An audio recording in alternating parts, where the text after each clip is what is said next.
Moi! Mä aloin pohtia, millaista materiaalia mun pitäisi tehdä täysin aloittelijoille, eli niille, jotka ei ole koskaan opiskellut suomea.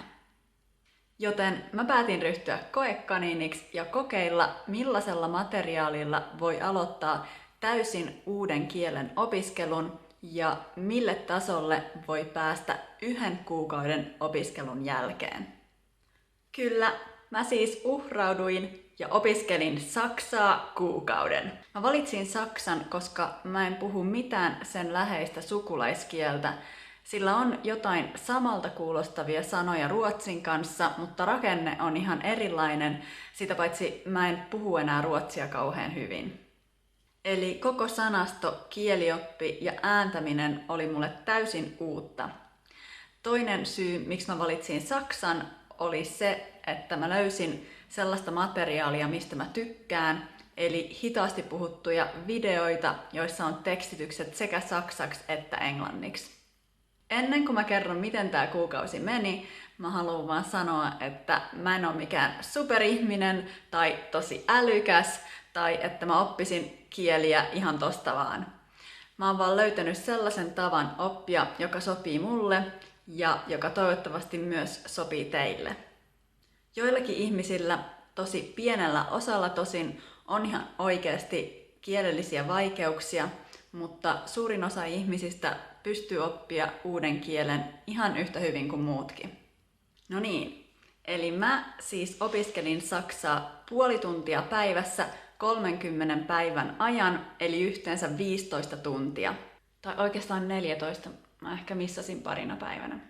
Mä käytin mun opinnoissa pelkästään Easy Germanin videoita, koska niissä on tekstitykset, ja sit Google-kääntäjää, koska saksan kielen rakenne on niin erilainen englantiin verrattuna, että välillä mun täytyy tarkistaa, mikä sana vastaa mitäkin. Mä en opiskellut yhtään kielioppia, enkä yrittänyt opetella sanoja ulkoa. Ensimmäiset videot oli tosi yksinkertaisia Das ist Wald -tyylisiä videoita. Ja mä katoin niitä siis toistuvasti ensin lukien tekstitykset ja sit ilman. Viikon jälkeen sellainen sisältö alkoi tuntua tosi tylsältä, joten mä siirryin hieman haastavampiin videoihin.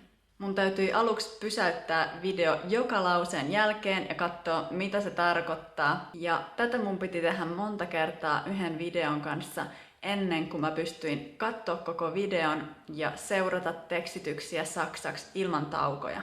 Nämä videot oli puhuttu suunnilleen sillä nopeudella, mitä mä itse käytän mun videoissa, eli pikkusen hitaammin kuin normaalisti.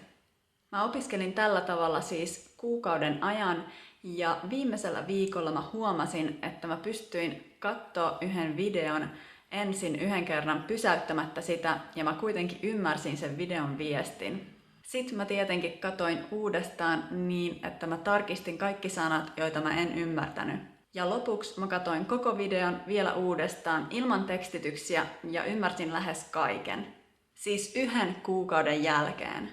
Ja mä huomasin jo, että mun aivot alkoi itse yhdistää erilaisia lauseita saksaksi, käyttäen niitä sanoja ja rakenteita, joita mä olin oppinut. Mä en ole täällä väittämässä, että mä oon oppinut puhumaan saksaa kuukauden aikana. Se on mun mielestä ihan mahdottomuus, mutta mä voin sanoa, että mä oon oppinut ymmärtämään hitaasti puhuttua saksaa yksinkertaisista aiheista. Eli ymmärtämään sen tasoisia videoita, joita mä teen suurimmaksi osaksi mun kanavalle.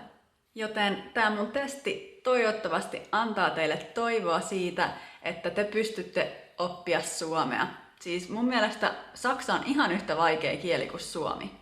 Mä myös tiedän nyt paremmin, millaista materiaalia tehdä täysin aloittelijoille.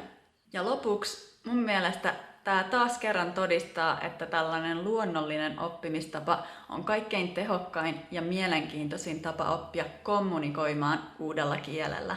Mä en ois ikinä opiskellut kielioppia puoli tuntia päivässä kuukauden ajan. Mut hei, jos te tykkäätte kieliopista, niin siitä vaan. Jos mä nyt jatkaisin mun saksan opintoja, niin mä jatkaisin näiden videoiden kattomista ja yrittäisin pikkuhiljaa päästä nopeampiin videoihin. Mä en opiskelisi kielioppia, vaan mä antaisin mun aivojen omaksua saksan rakenteet. Mä ehkä saattaisin tarkistaa joidenkin verbien taivutukset siinä vaiheessa, kun mä olisin valmis alkaa puhumaan saksaa, mutta ennen sitä. Eli danke schön, nähdään ensi videossa. Moikka!